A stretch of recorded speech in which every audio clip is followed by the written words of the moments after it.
इस सीजन का last part जो चैनल पे अपलोडेड है उसमें चानमी अपने भाई शांग्यू का कातिल ढूंढने लगी हुई थी। चानमी के सामने कैफे वाला वर्कर आके कन्फेस करता है कि उसी ने स्कूल में शांग्यू की वीडियो चलाई थी और इससे मिलने के लिए मैसेज कर रहा था। वो हादसे के टाइम पे वहीं था पर उसने भी किलर की शक्ल नहीं देखी थी। पर उसे सूहॉन पर शक है क्योंकि धक्का देकर भागने वाले ने सूहॉन जैसे जूते पहने थे। आगे पूरे स्कूल में चानमी और शांग्यू के सिबलिंग्स होने की बात फैल जाती है, लेकिन चानमी बस इस सोच में गुम थी कि सूहॉन ही कातिल है या नहीं। नेक्स्ट शांग्यू की गर्लफ्रेंड चानमी को बताती है कि शांग्यू एक बहुत अच्छा लड़का था और सब बुली होने वाले स्टूडेंट्स की मदद करता था, लेकिन फिर उसकी उस संग से दोस्ती हो गई और वो उसके इशारों पर चलना शुरू हो गया। लेडी ऑफिसर को याद आता है कि काइंग ने बताया था कि उस पर हमला करने वाले में से अजीब सी अल्कोहल की स्मेल आ रही थी, तो उसे याद आता है कि सूहॉन बाउलिंग एले में काम करता था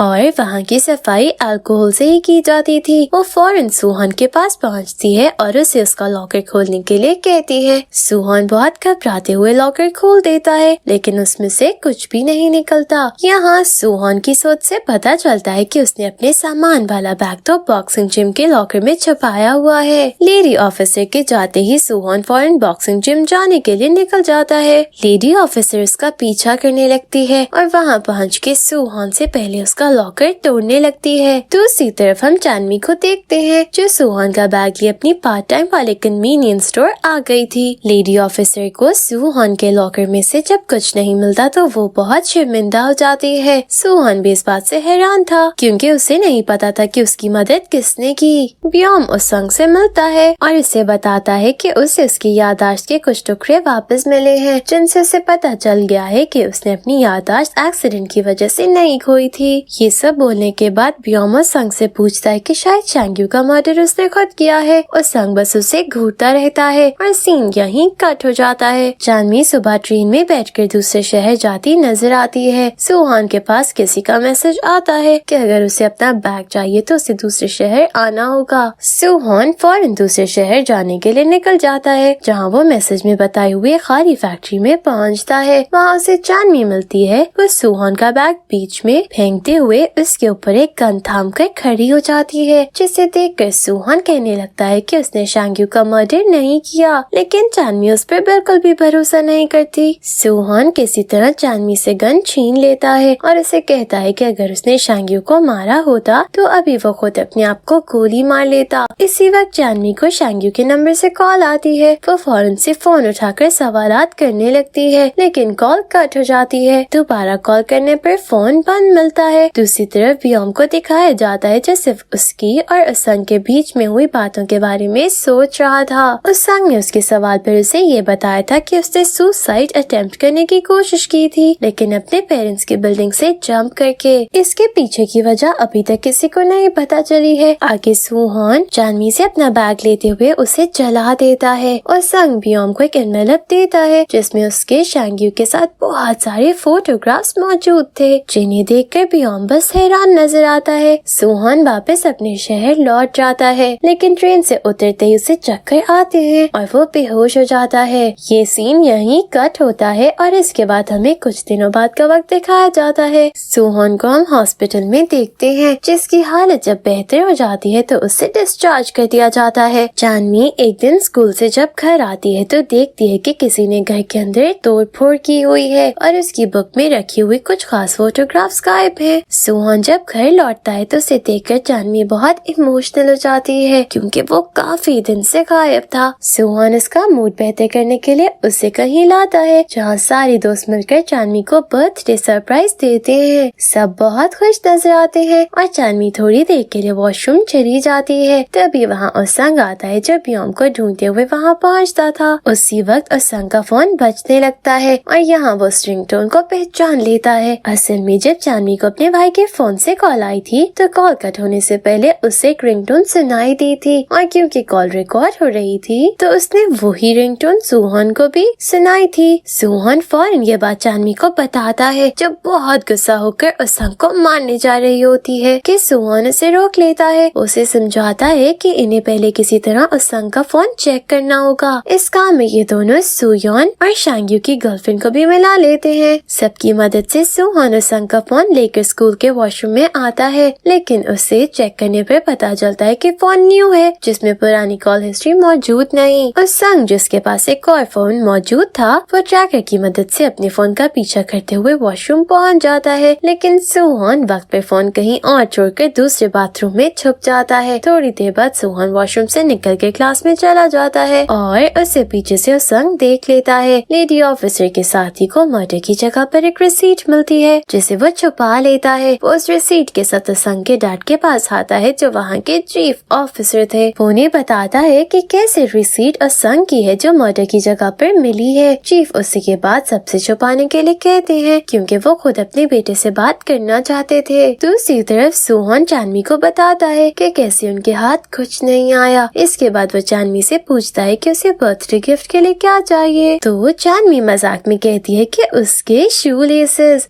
यहाँ सुहान फ्लैशबैक में जाता है और हम देखते हैं कि ये शू लेसेस उसे उसकी मॉम ने गिफ्ट किए थे। इसके बावजूद सुबह सुहान उन्हें अच्छे से धोकर चांदनी को गिफ्ट कर देता है जो उसे अपने शूज में बांधकर बहुत खुश नजर आती है। दोनों एक नया प्लान बनाते हैं जिसके मुताबिक चांदनी ब्योमर और संग को एक कैफे में मिलने बुलाती है। पीछे सुहान बहाने से संग के घर में पहुंचता है क्योंकि वो जानता था कि उसकी बहन उसे पसंद करती है। इस बात का फायदा उठाते हुए वो संग के रूम को चेक करता है जिसमें उसे बहुत सी पिक्चर्स मिलती हैं जिनमें संग ब्योमर शांग्यू साथ खुश नजर आ रहे थे। और संग को अपनी बहन की पोस्ट से पता चल जाता है कि सुहान उसके घर पर है और वो फौरन भागता हुआ घर पहुंचकर सुहान को मारने लगता है। लेकिन तभी लेडी ऑफिसर वक्त पर आकर संग को इन्वेस्टिगेशन के लिए ले जाती है क्योंकि उसके हाथ में अपने साथी की बेवकूफी की वजह से रिसीट लग गई थी। उस संग आसानी से झूठ बोलते हुए बच जाता है, लेकिन लेडी ऑफिसर का उस पर से शक नहीं जाता। सुहान की मॉम को बहुत बुरी हालत में हॉस्पिटल एडमिट करवा दिया जाता है। सुहान ये देखते हुए सुयोन से मिलता है और उसे कहता है कि कैसे उसे पैसों की जरूरत है, इससे वो दोबारा किसी बुली को सबक सिखाना चाहता है। यहाँ उसे काइन के बारे में पता चलता है जिसने अपनी हरासमेंट दोबारा शुरू कर दी थी। वो अपना मास्क लगाकर उस जगह पहुँच जाता है जहाँ उसे काइन मिलेगा। यहाँ सीन कट होता है और हमें उसी दिन सुबह के वक्त में ले जाया जाता है जहाँ हम देखते हैं कि उस संग ने ही काइन को बोला था कि वो लड़कियों को हरास करते रहे ताकि सुहान उसके पीछे आए। और संग उस जगह बैठकर सीसीटीवी की मदद से लाइव स्ट्रीमिंग कर रहा था क्योंकि वो सुहान को पकड़ना चाहता था। साथ ही हम देखते हैं कि चांदनी को कॉल आती है कि सुहान की मदर की डेथ हो गई है। अब क्योंकि सुहान कॉल नहीं उठा रहा था तो वो फौरन सुयोन से कांटेक्ट करती है। अब ये सारे मिलकर सुहान को ढूंढने निकलते हैं। इसमें चांदनी साथ ब्योम को भी मिला लेती है जिससे संग की हरकतों पर शक था। दूसरी तरफ हम सुहान को काइन के पास जाता देख के उससे मारता हुआ देखते हैं और ये सब संग लाइव दिखा रहा था। फिर वो खुद जाकर सुहान के मुंह पर से मास्क उतार देता है, लेकिन यहाँ हैरानी की बात ये थी कि वो सुहान नहीं बल्कि ब्योम था जो सुहान बनने का नाटक कर रहा था।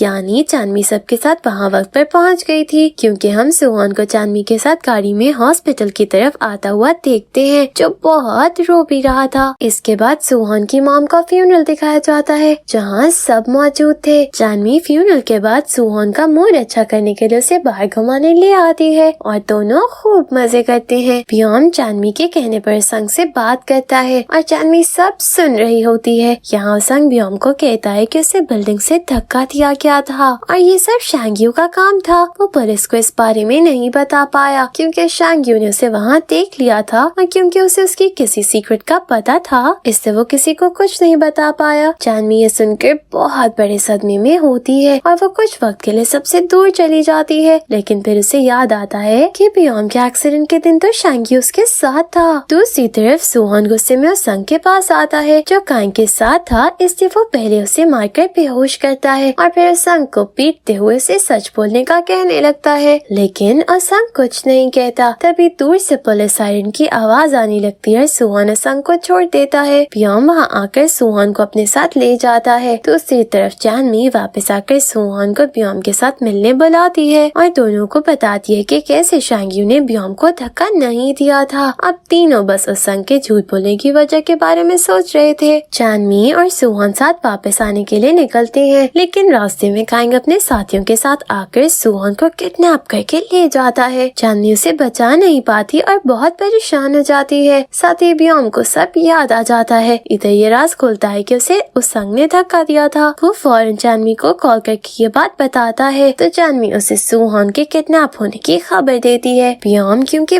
बहुत अमीर था तो वो कुछ लोगों को आसानी से हायर कर लेता है और ये लोग उस बिल्डिंग में पहुंच जाते हैं जहाँ उसंग सूहान को टॉर्चर कर रहा था। इस दौरान जानवी पुलिस स्टेशन में लेडी ऑफिसर को शांग्यू के फोन से हुई कॉल के बारे में बताती है। लेडी ऑफिसर जवाब में जानवी को इन्फॉर्म करती है कि इन्हें शक है कि किलर लेफ्ट हैंडेड है। व्योम सूहान को बाहर ले आता है जहाँ उसके हायर किए हुए लोगों से कॉन्ट्रैक्ट पर साइन करवाने आते हैं। यहाँ सूहान देखता है कि व्योम अपना लेफ्ट हैंड इस्तेमाल कर रहा था, लेकिन एहसास होते ही उसने फौरन सीधा हाथ इस्तेमाल करना शुरू कर दिया। सूहान वापस घर आ जाता है और व्योम सीधा संग को उससे मिलने बुलाता है। यहाँ इस कहानी का बड़ा हिस्सा सामने आ जाता है, वो ये कि उसंग की बहन असल में उसकी सगी बहन नहीं थी। उसंग के डैड ने एक दूसरी औरत से शादी कर ली थी जिसकी बेटी उसंग की बहन बन गई, लेकिन उसंग तो उससे प्यार करने लगा था। एक दिन उसंग ने उसे जबरदस्ती किस करने की कोशिश की जिसकी उसने वीडियो भी बना ली और वो वीडियो गलती से व्योम ने देख ली। व्योम को पता चल गया था कि उसंग शांग्यू का फायदा उठाता है, इसलिए उसने उस वीडियो का इस्तेमाल करते हुए उसे शांग्यू को अकेला छोड़ने का बोला था। इसी बात पे गुस्सा होकर उसंग ने उसे छत से नीचे धक्का दे दिया। अब बच्ची शांग्यू के मर्डर की कहानी जिसका हमें जल्दी पता लग जाएगा। जानवी सूहान को किलर के लेफ्ट हैंडेड होने के बारे में बताती है तो सूहान उसे फौरन व्योम एक उल्टे हाथ इस्तेमाल करने के बारे में बताती है। दोनों मिलकर प्लान बनाते हैं जिसके मुताबिक दोनों मिलकर बिल्कुल शांग्यू के जैसा दिखने वाला फोन खरीदते हैं। जानवी व्योम को अननोन नंबर से शांग्यू वाले फेक फोन के पिक्चर भेज कर कहती है कि अब उसे उसके राज का पता चल गया है। व्योम परेशान होकर फौरन एक स्टेबल पहुंचता है जहां वो एक कोने से जमीन खोदते हुए शांग्यू का फोन बाहर निकालता है। तभी सूहान जो उसका पीछा कर रहा था उसे आवाज लगाता है, लेकिन उसंग सूहान के सर पर डंडा मारते हुए उसे बेहोश कर देता है। व्योम उसंग को देखकर उसे कहता है कि कैसे उसने झूठ बोलकर उसे इस बात पर यकीन करवाया कि उसे शांग्यू ने धक्का दिया था, जिस वजह से उसने शांग्यू को खिड़की से नीचे धक्का दे दिया। दोनों वहाँ से चले जाते हैं और सूहान को जैसे ही होश आता है तो वो किसी तरह जानवी के पास लौटकर उसे बताता है कि कैसे शांग्यू का फोन व्योम के पास मौजूद था।